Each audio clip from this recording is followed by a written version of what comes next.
Hello guys, welcome two माय new blog video. तो आज हम सब जा रहा छी प्रोग्राम देखेला और रात के बज रही 11:30 और 11:30 बजे देख रहा छी प्रोग्राम देखेला।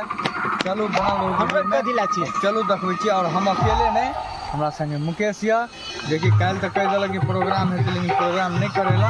और साथ में हमारे करो अजय जी है और सब आदमी आयल छी प्रोग्राम देखेला। और चलू रास्ता देखै छी, उसका रास्ता बहुत खतरनाक रास्ता मिलत अहाँ सबके देखेला।